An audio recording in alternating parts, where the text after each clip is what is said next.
for thought with HSBC. I am going to be cooking a treat with Chef Ranveer Brar. It's a superfood loaded ladoo which is as healthy as it is festive.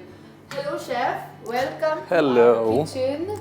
It's always a pleasure being here, and the fact that we're here together for something that's important not just for us but for everybody on the planet, I am super excited. Good, what are you teaching me today? So we're going to be cooking a ladoo, and this ladoo is from the Gujarat-Rajasthan border. It is something that props up in October, November during the festive time. You know, the ingredients are locally sourced. They're also according to the ancient wisdom of body balancing of Ayurveda. It's fun, easy, you're going to have a lot of fun. Okay, so let's get started.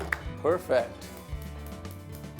So this is the most fascinating part about the recipe, Okay. which is Jowar popcorn. So this here, right on this table, is our ancient winter wisdom. If I were to simplify it, millets, especially toasted millets, are good for you. They warm your body. Toasted urad is fantastic. There's an entire urad, barfi and laddu culture in Gujarat, Urdiya Pak. Right. Salt, again, dried ginger powder, nothing beats that. Methi, fenugreek that's toasted and powdered. Gond and the jaggery. So I'd say that if you're able to combine these in right proportions, you have your winters sorted in a way that's proven over thousands of years. So this is sustainable winter wisdom right here. East or west, ghee is the best. This is fully like how you make popcorn. And this is not like popcorn corn, right? This is just jowar that you get in the market. Yeah. Great for the gut, and the popcorns are You popping. should get And done. Look at this magic. exactly like baby popcorn. So I have a question for you. What are some of the winter memories that you have, especially those revolving around food with your family? So we call this maroonde in Punjabi, Okay. right? This and gur. So we used to get these puffed, and I used to run home because in the village there's this common roasting place, bhatti bolte hain. Okay. So I used to run back with this, and while it's still hot, the jaggery melts and you can make laddus. Almost like caramelized popcorn. Yeah, and then my thing was if it gets cold, my grandmother's going to be like, I can't make laddus. So I used to run with this on my back, home just in time to get these marunda laddus as we call them. Now that I did that and you spoke about Dani, it just reminds me of my childhood as well. See, it's just the world of food's all connected through nostalgia, right? All good things start with Ghee. So this is the puffed jowar powdered, Okay. right? Stuff that we All puff. of it? Yes, dunk it in. And this is toasted urad dal powder. This is also the smell of winter for any Gujarati. Across India, it's funny how we've interpreted our body and its reactions regionally, locally, using almost the same ingredients. Right. And the gum.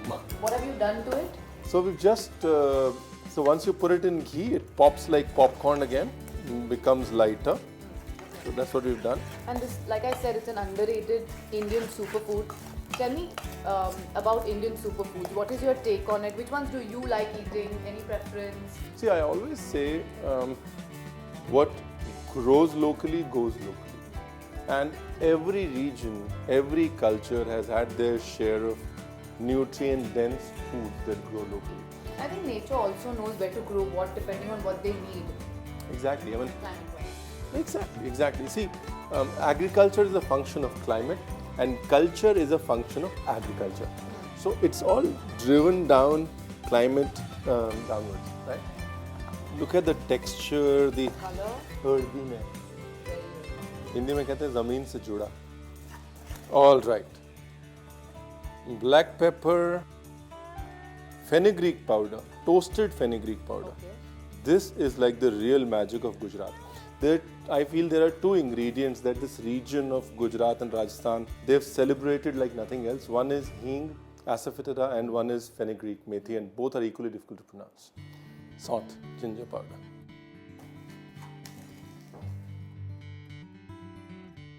Perfect.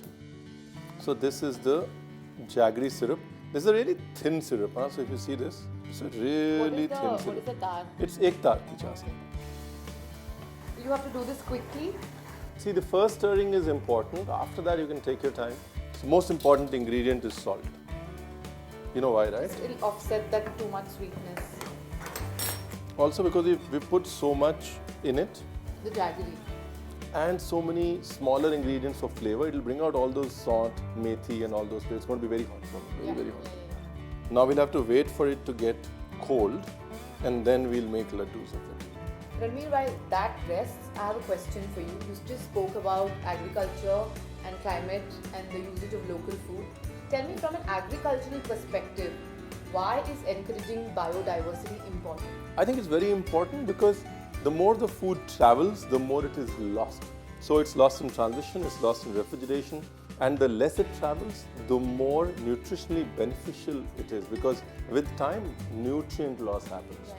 So the more we consume at source, the better it is for us. For the farmer, it's better because when the food travels, there are a lot of overheads that get added to it, and the farmer gets less. Right. So the closer you are to the source, the closer you're eating to the source, the beneficial it is for the entire ecosystem.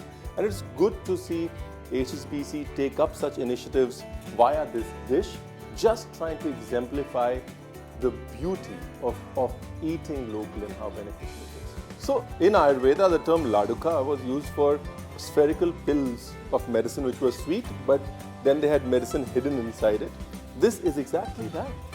And thanks to Food for Thought with HSBC, we got a chance to revive it. And for all of you back home, have an amazing festive season and try reviving something that's old, that's ours. Keep cooking.